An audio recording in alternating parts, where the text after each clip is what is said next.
Boa noite a todos. Trago um abraço para todos os companheiros de caminhada.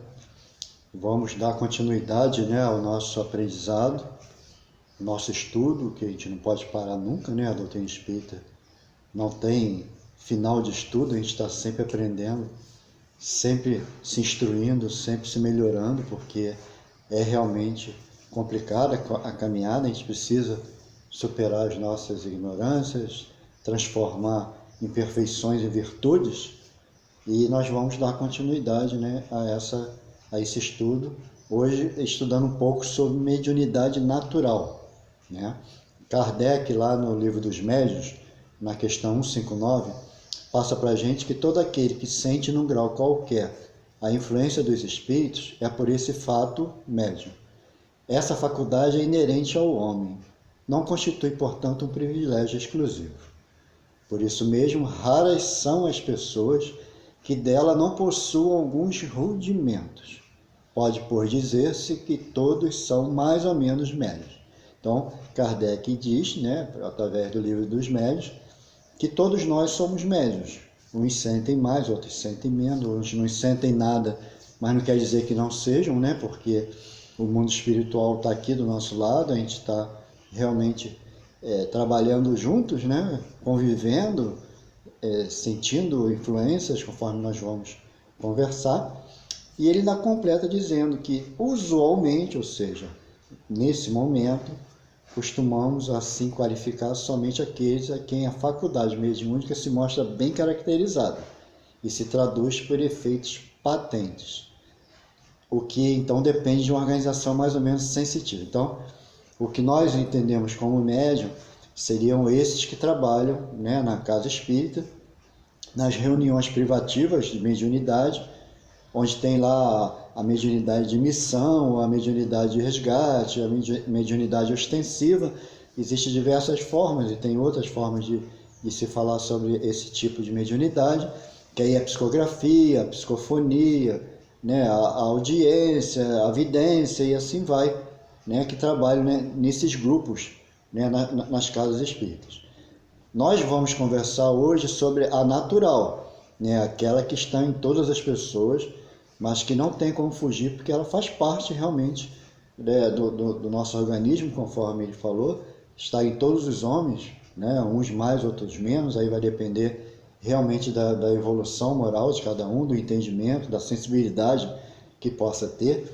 Mas nós podemos dizer que a mediunidade natural está conosco em quase tudo da nossa vida.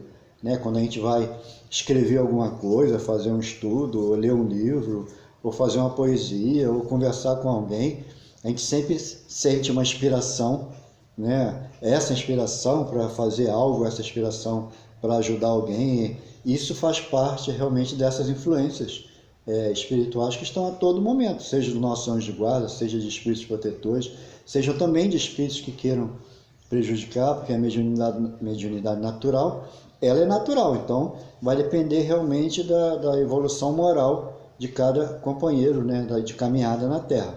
Então as boas e más influências, elas existem.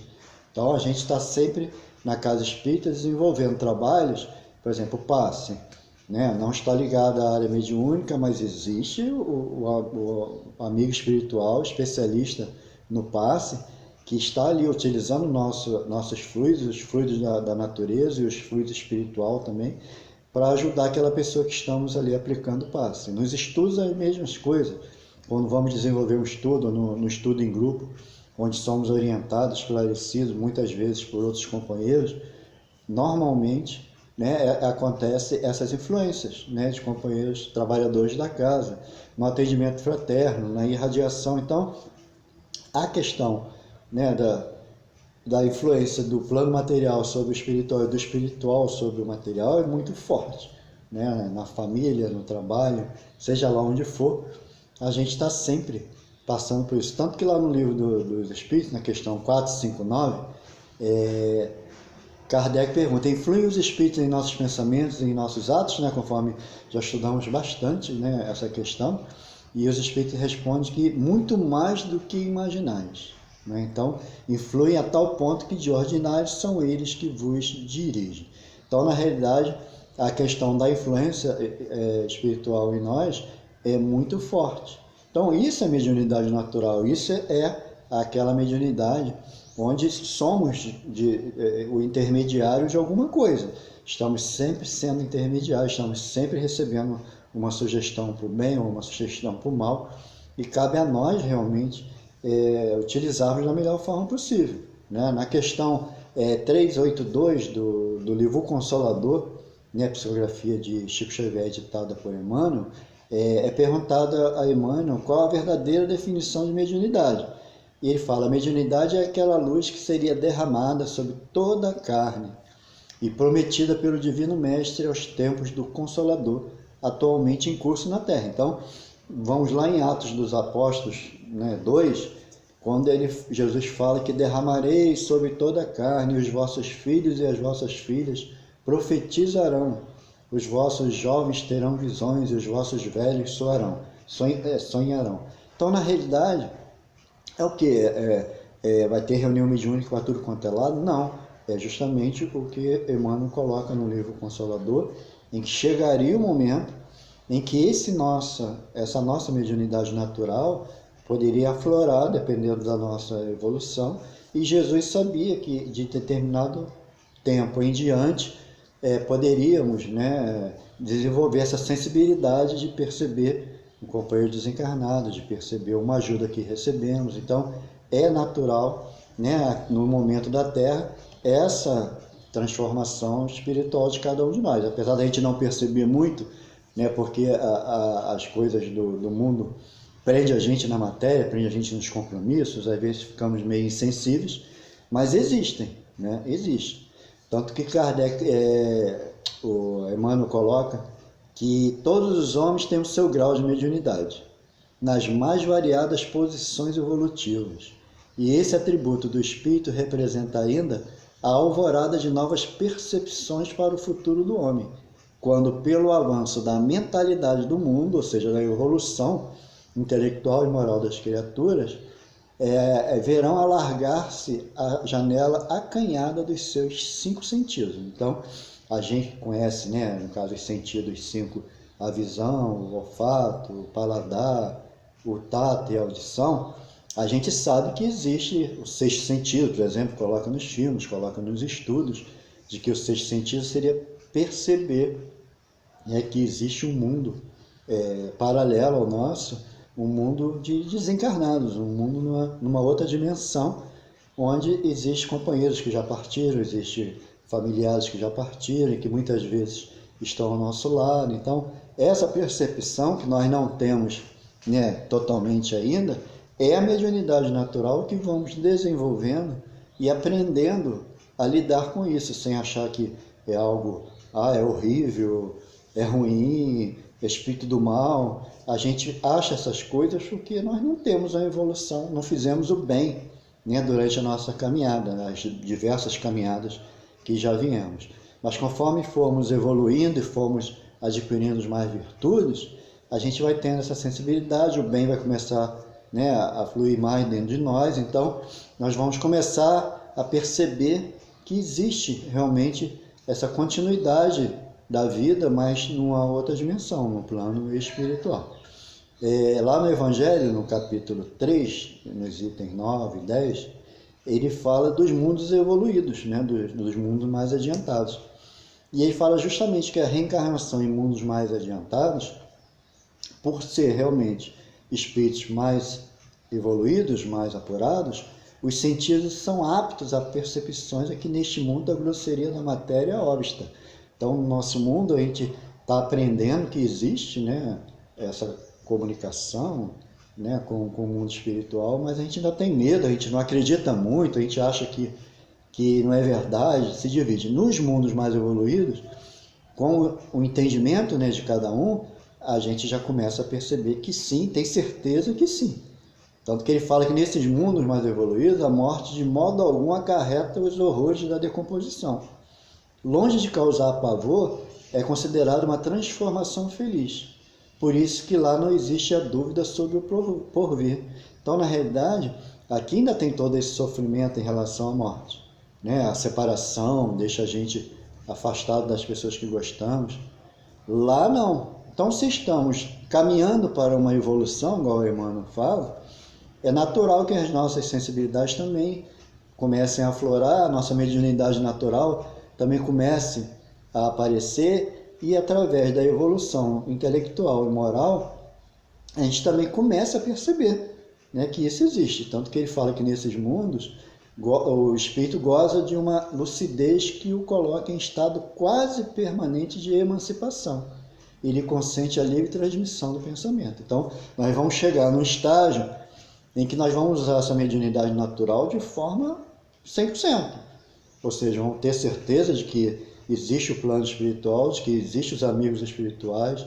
Nós vamos poder conversar mentalmente com esses companheiros, receber orientação, pedir ajuda ou pedir esclarecimento, coisas que nesse mundo ainda não temos, né? Ainda não acreditamos ou ainda não praticamos, mas essa é a mediunidade natural. E Emmanuel coloca que não existe mediunidade mais preciosa uma que a outra. Qualquer uma é campo aberto às mais belas realizações espirituais. Então depende da nossa força de vontade, depende realmente da gente seguir em frente, porque no Livro dos Espíritos, na questão 909, fala que falta para a gente a vontade, né? Que como poucos dentre vós fazem esforços, ou seja, como vamos melhorar se nós não nos esforçamos, né, para sermos melhores? E Kardec, Emmanuel fala que a primeira necessidade do médium é evangelizar-se a si mesmo. Então, Kardec coloca isso como um todo, né? Quando ele coloca que o primeiro mandamento seria amai-vos, né? A questão do sentimento, questão moral, é o principal para a nossa melhoria, né, moral. A 2 é a instrução, é a parte intelectual. Então, isso que Emmanuel coloca para o médium, na realidade Kardec coloca para todos nós, que nós temos que nos tornar melhores. Então, seja na mediunidade natural, né, que é a nossa vida, é a nossa caminhada, são as nossas superações, as nossas transformações, como na ostensiva, aquela que se trabalha numa reunião mediúnica, tem que haver realmente a transformação, tem que haver a evangelização, né? Porque muita gente acredita que a pessoa tem os amigos espirituais que vão ajudar porque são médiums. Não é, né? Os mentores de cada médium não têm a obrigação de ficar auxiliando aquela pessoa a caminhar em tudo. Não, nós temos nossas decisões, nós temos os sofrimentos para passar, nós temos os resgates, né? Então, nós temos que realmente desenvolver a nossa evolução intelectual e a nossa evolução moral, né? Um dos maiores escolhos, né, da caminhada da mediunidade é, no caso, a própria personalismo, né? A ganância, a rebeldia, a ignorância, não é isso? É o dinheiro mal utilizado e mil coisas que a gente percebe no nosso dia a dia, seja com os médiuns, né, que a gente percebe que se perdem na caminhada, o exemplo João de Deus, né, que não é espírita, mas que fazia um trabalho, né, muito importante, e o poder, o dinheiro. Então, o que aconteceu com ele, com a gente aconteceria facilmente, né? Então, nós é que temos que realmente adquirir os aprendizados para a gente seguir em frente, utilizando essa mediunidade natural que ela está dentro de nós. Então, se evoluirmos moralmente, né, intelectualmente, nós vamos conseguir ter capacidade de administrar melhor, né, essa questão da mediunidade natural. E Emmanuel, né, fecha lá no nosso estudo falando que essa claridade divina está no Evangelho de Jesus, com o qual o missionário deve estar plenamente identificado para a realização sagrada da sua tarefa. Então nós temos que estar sempre procurando essa ligação com Deus, né? A mediunidade natural nos liga tanto ao bem como ao mal, pois depende da nossa evolução moral.